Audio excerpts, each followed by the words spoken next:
Bismillah ar-Rahman ar-Rahim. My name is Jim Sues. I'm with ICNA, New Jersey.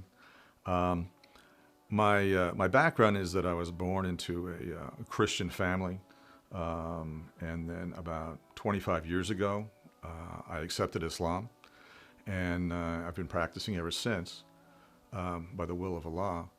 And a number of people have asked me what we'll call my conversion story. How did it happen?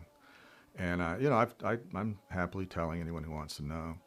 I used to work for a Fortune 500 company, and it was it was a desk job. I had an office, and worked here in New Jersey in Piscataway. And I used to sometimes when work was kind of slow, go out at lunchtime and go to the local driving range and hit golf balls. Just practice my swing, see how hard I could hit it. You can imagine. And one time I went out and I hit some golf balls, and on my way back, I just popped into the pro shop. For those of you who don't know, the pro shop is typically the little shop at a driving range or a golf course where they sell the equipment. They sell golf clubs and tees and gloves and balls and all these things. So I just stopped in the pro shop to kind of browse around, and I found a few little things, maybe a glove and some tees.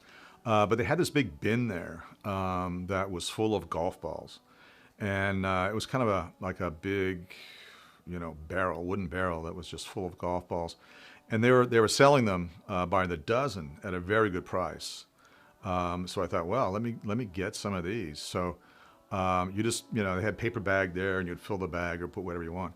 So the price was so good, I grabbed two dozen balls, and I threw them in this paper bag, and I went to go check out. And I put them on the counter, and the guy at the counter is, he's tallying up the gloves and whatever else I bought, and he just punched the bag and says, "So you got a dozen balls?" And I said, "No, 2 dozen." And he looked at me like, "Hey, okay, you didn't have to tell me that." So I got charged for 2 dozen balls, and I'm walking out to the car, and I'm thinking, geez, I could have got those balls for the price of 1 dozen. I didn't have to tell him that.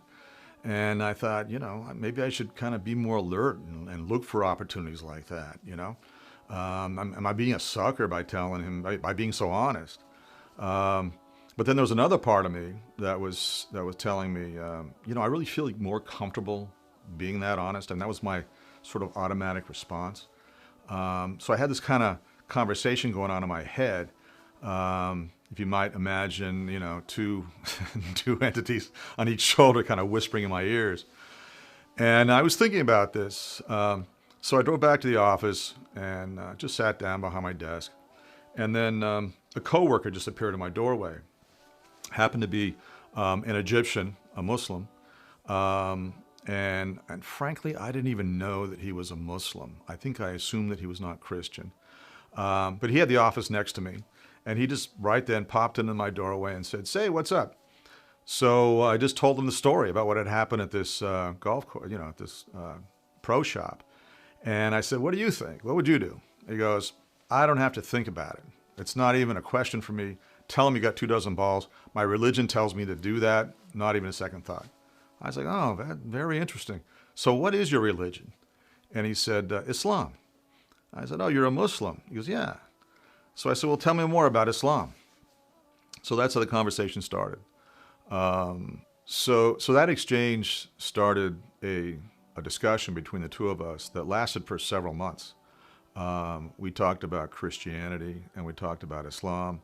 I learned a whole lot about the similarities between Christianity and Islam. I had no idea that, for instance, Jesus is referenced in the Quran many times. There is a whole chapter or a surah in the Quran that's called Maryam, or Mary. It's about the Virgin Mary, and it says that she was the most pious woman on earth. This is all news to me. I didn't think there was any connection at all between Islam and Christianity at that time. So we're having sort of a discussion about the two faiths, and it almost got into a debate. I soon realized that this Egyptian friend, coworker, knew more about Christianity than I did. He had read more Bible than I had. So in the interest of this discussion, and it just piqued my interest, in many ways, I went back and decided to read the Bible, which is a lengthy book. If you look at the Old Testament and the New Testament, I just started from page 1 and read it through. And it was very interesting because it was almost like a little book club or study circle, because I would read some and then I would come into the office, and we still, of course, were doing our duties as employees at this company, but we would have these discussions on a fairly regular basis about what I had read in the Bible, and for a lot of the time it was about the Old Testament. And I learned a lot. I mean, I learned about a lot, of course, by reading it. And then I learned a lot about the Muslim perspective on the various books and lines and stories in the Old Testament and the New Testament. And at the end of the day, I did come to the conclusion that Muhammad, peace be upon him, is the messenger of God, and there is only one God. So by definition, that made me a Muslim. And from that point, I did make it formal, and I took my shahada, with witnesses and all that, and began to practice Islam. And practicing Islam basically means adhering to the 5 pillars, which are prayer, charity, the Hajj, or the pilgrimage. I made the Hajj in the year 2000. And the declaration that there is no God but Allah and Muhammad is his messenger. So a big part of my journey towards Islam was through reading the Bible and finding out, what is there, and getting a better understanding. A lot of the stories in the Bible are also in the Quran. In some cases, the telling is a bit different.